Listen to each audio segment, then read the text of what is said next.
Celebrating and showcasing some of the most amazing people around the world who are doing incredible things to make our world a better place.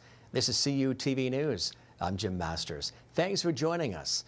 Joining me on the show today is special guest Paula Vail. Paula is a noted and respected Usui Reiki master, teacher, published author, inspirational speaker, coach, and radio and TV host. She's also the owner of Wellness Inspired.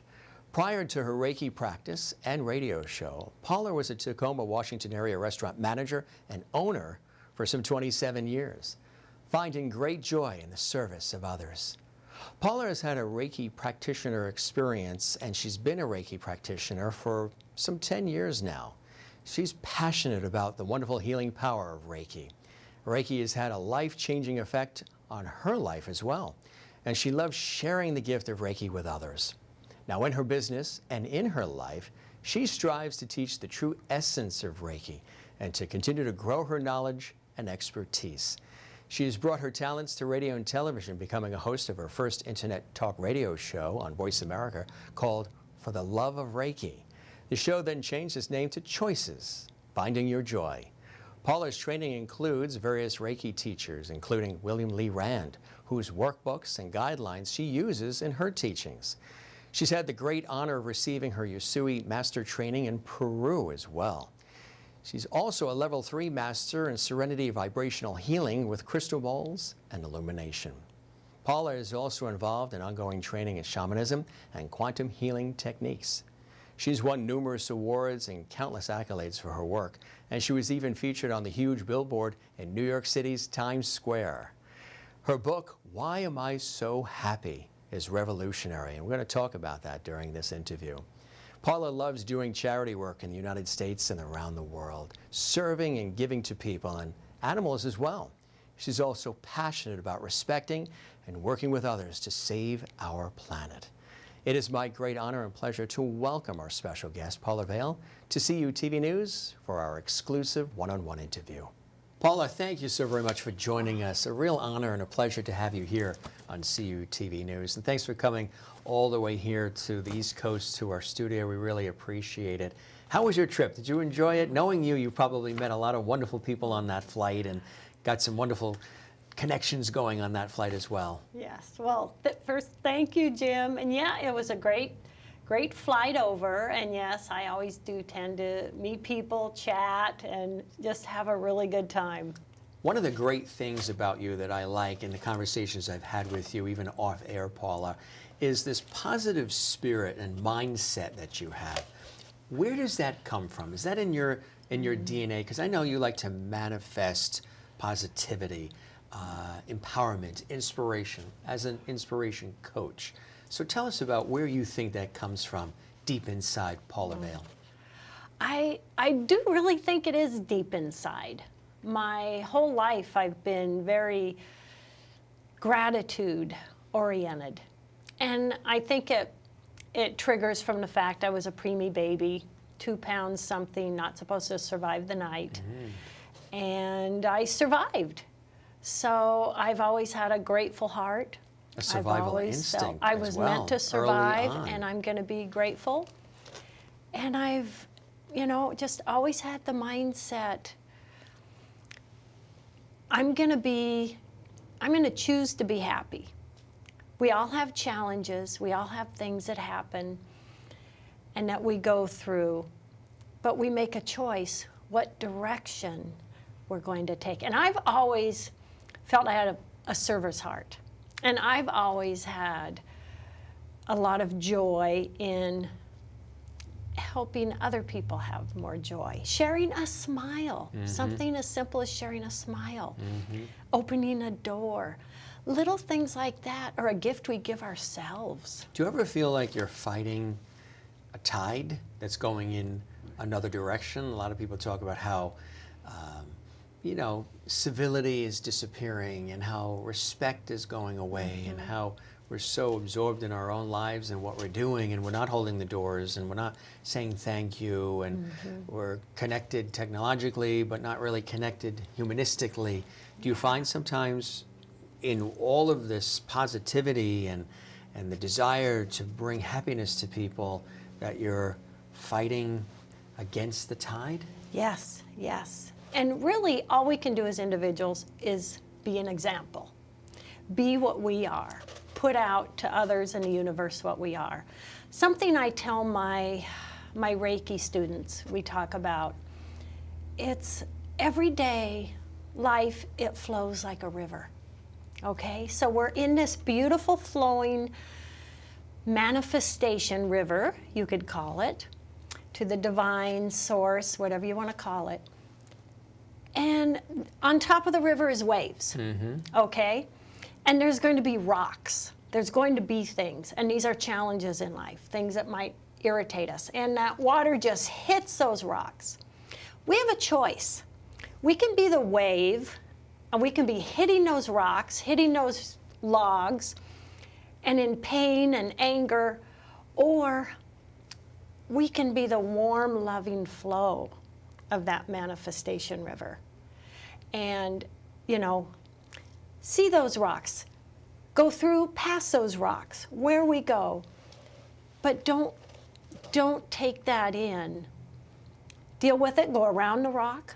The river may go another direction. A challenge may send us in another direction. But there can be positive things coming from that in what we put out there and accepting. I think a lot of life is when we have challenges and things we go through, we don't want to accept it. And so we continue to fight it and fight it. Or block instead. it or suppress Yes. it. Oh, this too shall pass. Or, Yes. you know, I'm not going to deal with it head on because it's too painful, or I just don't want to relive it again. But sometimes you actually have to confront pain. You have to deal with it. And if it has to rise to the surface when you tap into it, it's almost like a rebirth or a cleansing. It can be worse if you don't deal with things that are lingering sometimes. Yes. Is there truth to that, you think? Yes, I do. I mean, deal with it, look at it, make a decision how you're going to move on and handle it. Make a decision with compassion and love, and then move on. So, in the life of Paula Vail, positive, happy, with a wonderful smile. But even Paula Vail, as we all do, has gone through trials and tribulations and things in her own life as well that have brought you to this point of being so positive and having this manifestation of wanting to empower people, right? Yes, yes. And I really feel it's, in a way, I look at it as a blessing, the things I've gone through. Losing family members, having gone through a crash and an injury, pain, you know, suffering things, being a single mother, running a business. But I feel that has helped me have more understanding and empathy for others that are going through things like that. How did you get to that point? Because as oftentimes we're going through those things and dealing with the day-to-day of how to get through the loss of a spouse, a loved one, some people a child, perhaps maybe trying to create a business, all these different things. You can feel very alone. You can feel like you're on a raft by yourself. You're so fraught with dealing with the issues day-to-day as they're happening. How do you get from that point to being able to turn that around and find light in all of that? For one, I really believe in staying open to manifestation and what can come through in a positive way. I see it as we have two hands. With this hand, I'm going to have my goals. I'm going to have what I strive for, what I work for, what I'm passionate about and want to accomplish. But I'm going to not be so focused on that I may block things that I've never dreamed possible, things that could manifest. So on this hand, I'm doing my work, I have my goals, but you know what? This hand is wide open to source and manifestation and what may come through. And so I believe when you have the challenges, you do everything you can to address it, move on. To help you be positive is to know, I don't know what's going to come, but I trust, and I will allow beautiful, positive things to come into my life. Life will improve.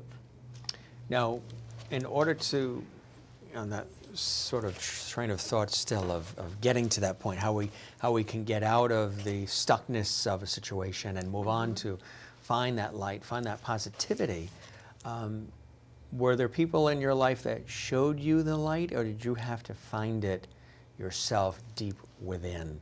Were there people who influenced you, people that you could count on that helped you through things, or was it all the survivor that Paula is that pulled you through a lot of these different things in your life and continue to today? Yeah. Well, with growing up, there were things with family that was very challenging and heartbreaking, but then there were those few, also family members that helped make me strong. In junior high, I was what you'd call a bullying victim. I was teased a lot. I was very shy. But it was a family member helped me realize, you just be you, and you just be proud of you and move on. So I did have that, which I'm really grateful for. But a lot of for me, a lot of what got me through a lot of my challenges was my animals, my pets. I'm a big pet lover. And then once becoming a mother, I just, found that to be the greatest joy in the world. So there's just been both, the negatives and the positives. And so it's the direction I leaned. Have you always been a caretaker type? Always caring for others and helping people through and wanting to heal them and make their lives better? I think I have. I've kind of always felt I have a server's heart. But that's brought me joy. So Paula, being a caretaker type, a giver in service to others, how do you not fall victim to either being vulnerable or taken advantage of sometimes by others when they realize that you're going to run to their aid, you're going to be there to serve others? How do you handle that? That's a great question, Jim, because that can be a challenge.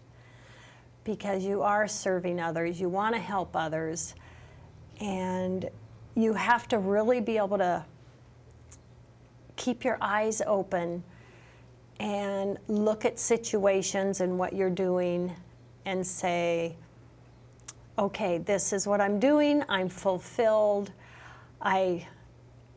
this is going well, or this is a situation that may be hurting me, or maybe going in a negative direction. And you have to look at that lovingly and say if I need to let this go or if I need to set a standard. And especially when you're someone who's very empathic and just your heart goes out to others, that can be a challenge. I mean, you really do have to find balance, and you have to remember, I believe, love yourself first. Because if we let negative things come in and criticize ourselves and forget how beautiful we are and how in control we are of our own life and happiness, that's number one. And by remembering that and loving ourselves, that enables us to do so much for others and help others, because love empowers us.